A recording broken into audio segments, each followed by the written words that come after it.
Kalau bicara lebih mungkin itu lebih baik, saya tidak bilang lebih mungkin atau apa ya, lebih baik itu seperti yang Bu Ellen sampaikan.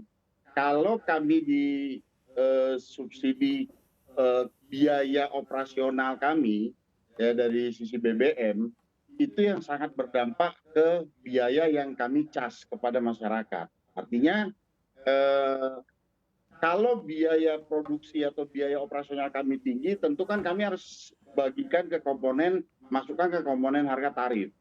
Nah, jadi sebenarnya kalau biaya operasional kami ini yang bisa dikecilkan, dipangkas, ya satu dari BBM, kedua dari spare part dan segala macam, ini akan bisa meringankan kami supaya kami bisa membuat tarif itu bisa lebih dicapai oleh masyarakat.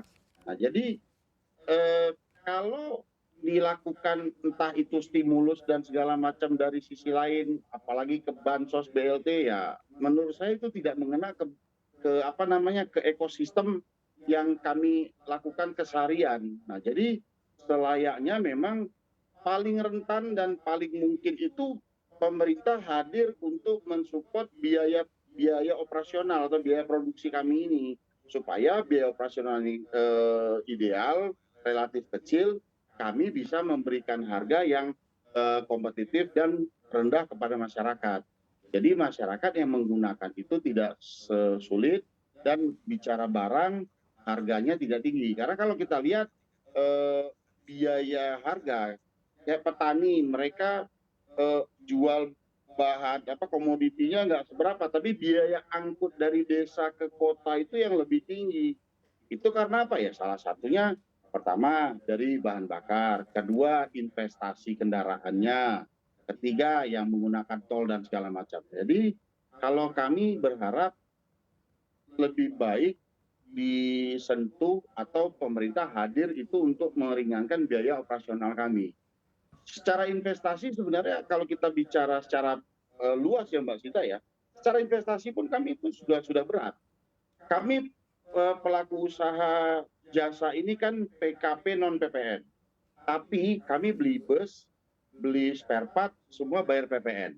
PPN dari 10% naik jadi 11%. Kita tidak bicara 1%-nya, tapi rupiah yang kita bayarkan itu dari kenapa 1% itu berapa banyak? Itu salah satu. Pada saat kami investasi kendaraan, juga kami harus bayar PPN. Dan itu tidak bisa kami restitusi. Nah, jadi dari awal pun investasi kami itu sudah besar. Nah, tinggal pada saat operasional ini yang dibagi lagi yang menjadi besar karena biaya BBM Bu Ellen, tadi. kalau menurut tanggapan dari Bu Ellen sendiri seperti apa Bu ini untuk mekanismenya sendiri untuk tarif dari angkutan umum nanti ke depannya dengan seiring kenaikan BBM ini? Ya kalau mekanisme tarif pasti ada perhitungannya dan menurut saya sih Organda sudah biasa lah menghitung karena akan berbeda ya setiap moda transportasi dari yang kecil sampai yang besar itu pasti ada ininya, ada perhitungan-perhitungannya dan komponen biaya BBM itu pasti akan berpengaruh pada tarif itu pasti.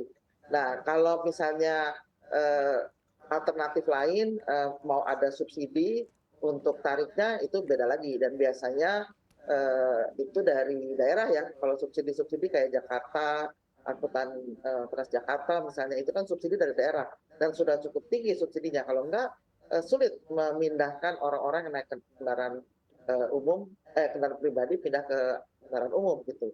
Jadi mekanisme untuk kenaikan pasti harus dihitung dan kita tidak boleh juga menjadikan angkutan umum kalau misalnya penumpang juga bangkrut gitu karena sangat sulit menaikkan lagi atau menjadikan orang menggunakan angkutan umum sangat sulit kalau misalnya angkutan umum itu dilayani dengan tidak baik karena biaya biaya BBM ini terlalu tinggi gitu.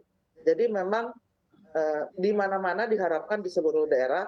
Kalau kita lihat Jakarta sih mungkin sudah tidak masalah ya, servisnya sudah cukup baik karena mereka sudah bayar di servis, sudah tidak setoran lagi.